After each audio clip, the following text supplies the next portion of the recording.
नमस्कार प्यारे बच्चों, 12th क्लास के लिए ज्योग्राफी की ऑनलाइन क्लासेस में आपका स्वागत है। आज हम सेकंड चैप्टर विश्व जनसंख्या वितरण घनत्व एवं वृद्धि का अध्ययन करेंगे। अध्याय शुरू करने से पहले बात करते हैं जनसंख्या की। जनसंख्या का अर्थ है जन की संख्या, अर्थात किसी भी क्षेत्र में रहने वाले लोगों की संख्या। किसी भी देश की जनसंख्या उस देश का वास्तविक धन होती है। अगर जनसंख्या के वितरण की बात की जाए तो जनसंख्या के वितरण के महत्वपूर्ण बिंदु इस प्रकार हैं। सबसे पहले तो जनसंख्या का वितरण विश्व में असमान है, अर्थात विश्व के सभी भागों में समान जनसंख्या नहीं रहती। संसार के कुछ भाग ऐसे हैं जहाँ पर अत्यधिक जनसंख्या है, जबकि कुछ भागों में जनसंख्या ना के बराबर पाई जाती है। अगर हम विश्व की बात करें तो जनसंख्या का 90% भाग केवल संसार के 10% हिस्सों में निवास करता है, जबकि बाकी बचे हुए 10% जनसंख्या के 90% भाग में निवास करती है। देशों के आधार पर अगर बात की जाए तो विश्व की 60% जनसंख्या केवल 10 देशों में निवास करती है, जिसमें चीन, भारत और अमेरिका क्रमशः फर्स्ट, सेकंड और थर्ड स्थान पर आते हैं। इसके बाद बात करते हैं जनसंख्या घनत्व की। जनसंख्या घनत्व से हमारा अभिप्राय प्रति इकाई क्षेत्रफल पर रहने वाले लोगों की संख्या है। इसे एक साधारण से फॉर्मूले से दर्शाया जा सकता है, जनसंख्या डिवाइडेड बाय क्षेत्रफल। जनसंख्या घनत्व के आधार पर संसार को 3 भागों में बांटा गया है। सघन जनसंख्या वाले क्षेत्र, अर्थात वो क्षेत्र जहाँ पर जनसंख्या घनत्व 200 व्यक्ति प्रति वर्ग किलोमीटर या उससे ज़्यादा है। इन क्षेत्रों के अंतर्गत यूएसए का पूर्वी हिस्सा, यूरोप का उत्तर पश्चिमी व दक्षिणी हिस्सा, जबकि एशिया का दक्षिणी पूर्वी हिस्सा आता है। ये तीनों क्षेत्र जनसंख्या निवास के लिए सर्वोत्तम माने गए हैं। ये मैदानी हिस्से हैं, यहाँ पर कृषि के आधार पर, मौसम के आधार पर तथा औद्योगिक स्थिति के आधार पर काफ़ी अच्छी स्थिति मानी गई है। इसके बाद बात आती है विरल जनसंख्या की। विरल जनसंख्या का अर्थ है वो क्षेत्र जहाँ पर एक व्यक्ति प्रति वर्ग किलोमीटर या उससे कम निवास करता है। इसके अंतर्गत उत्तर व दक्षिणी ध्रुवीय क्षेत्र, मरुस्थलीय क्षेत्र और विषुवतीय क्षेत्र आते हैं। या फिर हम यह भी कह सकते हैं कि विरल जनसंख्या वाले क्षेत्र वो क्षेत्र हैं जो जलवायु के आधार पर निवास के लिए अनुकूल नहीं माने जाते हैं, यानी अत्यधिक गर्म, अत्यधिक ठंडे या फिर अत्यधिक वर्षा वाले क्षेत्र इसके अंतर्गत आते हैं। मध्यम जनसंख्या घनत्व में वो क्षेत्र आते हैं जो सघन और विरल जनसंख्या वाले क्षेत्रों के बीच में पाए जाते हैं। अब बात करते हैं जनसंख्या वितरण को प्रभावित करने वाले कारकों की। जनसंख्या वितरण को प्रभावित करने वाले कारकों को मुख्य रूप से 3 भागों में बांटा गया है: भौगोलिक कारक, आर्थिक कारक, सामाजिक एवं सांस्कृतिक कारक। बात करते हैं भौगोलिक कारकों की। भौगोलिक कारक 4 प्रकार के हैं। पहला है जल की उपलब्धता।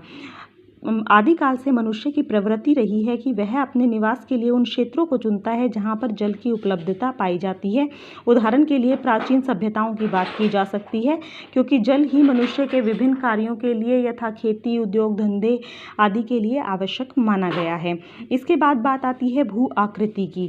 भू आकृति के आधार पर पर्वत, पठार और मैदानों में से मैदानों को निवास के लिए सर्वश्रेष्ठ माना गया है, क्योंकि ये क्षेत्र अपनी उपजाऊ शक्ति के लिए जाने जाते हैं, जल की उपलब्धता के लिए जाने जाते हैं। यहाँ पर उद्योग धंधे, रेलवे लाइनें, सड़क आदि बिछाई जा सकती हैं।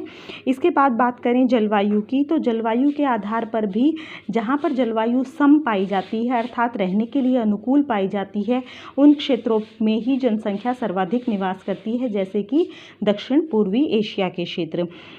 चौथा कारक आता है मृदा। मृदा की उपजाऊ शक्ति भी जनसंख्या को अपने पास रहने के लिए, निवास के लिए उत्सुक बनाती है।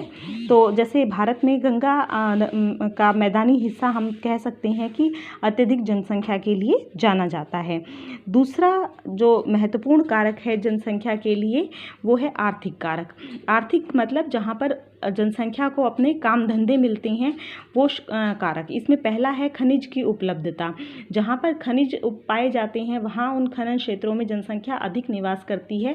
उदाहरण के लिए अफ्रीका के कटिंगा जामिया इसका एक सर्वश्रेष्ठ उदाहरण है, जो जलवायु के आधार पर अच्छा क्षेत्र ना होते हुए भी केवल खनिज उपलब्धता के कारण अधिक जनसंख्या को अपने यहाँ पर रखे हुए है। दूसरा कारण आता है नगरीकरण। नगरीकरण यानी नगरीय क्षेत्र नगरीय क्षेत्रों में न केवल लोगों को उद्योग धंधों में काम धंधे मिलते हैं, बल्कि साथ साथ उनको अपने जीवन की दैनिक ज़रूरतें के लिए बहुत सारी चीज़ें भी उपलब्ध होती हैं, जैसे कि बच्चों के लिए अच्छे स्कूल, हॉस्पिटल, कॉलेज, यातायात की सुविधाएं आदि। तीसरी बात आती है औद्योगिकरण की। औद्योगिकरण जहाँ होता है वहाँ जनसंख्या सर्वाधिक निवास करती है, क्योंकि उद्योग धंधों से लोगों की आजीविका चलती है, और जब तक उनको अपनी आजीविका के लिए उपयुक्त साधन नहीं मिलता, उन क्षेत्रों में वो नहीं जाते हैं। जहाँ उनको उद्योग धंधे ज़्यादा दिखाई देते हैं वहाँ पर वो जाना पसंद करते हैं। तीसरा कारक आता है सामाजिक और सांस्कृतिक कारक। जनसंख्या अपने मनोरंजन के लिए, अपनी धार्मिक संतुष्टि के लिए, सांस्कृतिक बाध्यताओं के कारण सामाजिक सांस्कृतिक कारकों को भी ध्यान में रखते हुए अपना निवास स्थान चुनना पसंद करती है। जो क्षेत्र सामाजिक तौर पर स्थायी हैं, जहाँ पर सुख सुविधाएं हैं, शांति का माहौल है, वहाँ ज़्यादा जनसंख्या निवास करती है। इसी प्रकार से सांस्कृतिक रूप से जो काफ़ी महत्वपूर्ण क्षेत्र हैं या धार्मिक स्थल हैं, वहाँ पर भी अधिक जनसंख्या पाई जाती है। तो ये थे मुख्य कारण जो जनसंख्या वितरण को प्रभावित करते हैं। इसके बाद बात करते हैं जनसंख्या के कुछ महत्वपूर्ण बिंदुओं की। इसमें आता है जनसंख्या परिवर्तन। जनसंख्या परिवर्तन, जनसंख्या परिवर्तन का मतलब है कि किसी एक निश्चित अवधि में यदि उस क्षेत्र की जनसंख्या घटती है या बढ़ती है, अर्थात उसमें किसी भी तरीके का परिवर्तन आता है, तो उसको जनसंख्या परिवर्तन का नाम दिया जाता है। अब आता है जनसंख्या भूगोल की आधारभूत संकल्पनाएं। इसमें पहला जो पॉइंट है वो है जनसंख्या वृद्धि। जनसंख्या वृद्धि का मतलब है कि दो निश्चित समयावधि में बढ़ने वाली जनसंख्या को जनसंख्या वृद्धि कहा जाएगा। जैसे कि उदाहरण के तौर पर वर्ष 1991 में देश की जनसंख्या 84 करोड़ थी, जबकि 2001 में बढ़कर यह 102 करोड़ हो गई। तो इस आधार पर अगर हम देखते हैं तो देश में इस दशक के दौरान लगभग 8 करोड़ जनसंख्या की वृद्धि हुई है, तो इसे जनसंख्या वृद्धि का नाम दिया जाएगा। नंबर 2, जनसंख्या वृद्धि दर। जब दो समय बिंदुओं के बीच जो जनसंख्या बढ़ती है, अगर हम उसको प्रतिशत में अभिव्यक्त करते हैं तो इस प्रकार बढ़ी हुई जनसंख्या को जनसंख्या वृद्धि कहा जाता है। इसके बाद आता है जनसंख्या की प्राकृतिक वृद्धि। जनसंख्या की प्राकृतिक वृद्धि उस दौरान होती है जब किसी भी क्षेत्र में जन्म लेने वाले बच्चों की संख्या वहाँ पर मृत्यु को प्राप्त हुए लोगों की संख्या से ज़्यादा होती है, तो उस क्षेत्र की जनसंख्या नेचुरल रूप से बढ़ जाती है। इसे जनसंख्या की प्राकृतिक वृद्धि का नाम दिया जाता है। इसके बाद आती है जनसंख्या की वास्तविक वृद्धि। जनसंख्या की वास्तविक वृद्धि जनसंख्या की प्राकृतिक वृद्धि से थोड़ी सी भिन्न है। यहाँ पर हम जन्म मृत्यु के साथ साथ प्रवास का भी ध्यान रखेंगे कि क्षेत्र विशेष में जन्म कितने बच्चों को हुआ, मृत्यु कितने लोगों की हुई, वहाँ पर आने वाले लोगों की संख्या कितनी थी, और माइनस वहाँ पर से जाने वाले यानी उत्प्रवास करने वाले लोगों की संख्या कितनी थी। इस फॉर्मूले के आधार पर उस क्षेत्र की वास्तविक वृद्धि को निकाला जा सकता है। इसके बाद आती है जनसंख्या की धनात्मक वृद्धि। धनात्मक वृद्धि से अभिप्राय है कि किसी भी क्षेत्र में जब जन्म दर वहाँ के मृत्यु दर से अधिक होता है तो उस क्षेत्र की जनसंख्या बढ़ती है, और इसे जनसंख्या की धनात्मक वृद्धि कहा जाता है। इसके बाद बात आती है जनसंख्या की ऋणात्मक वृद्धि।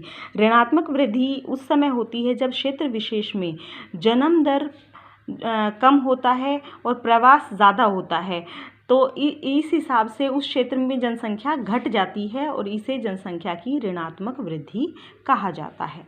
धन्यवाद।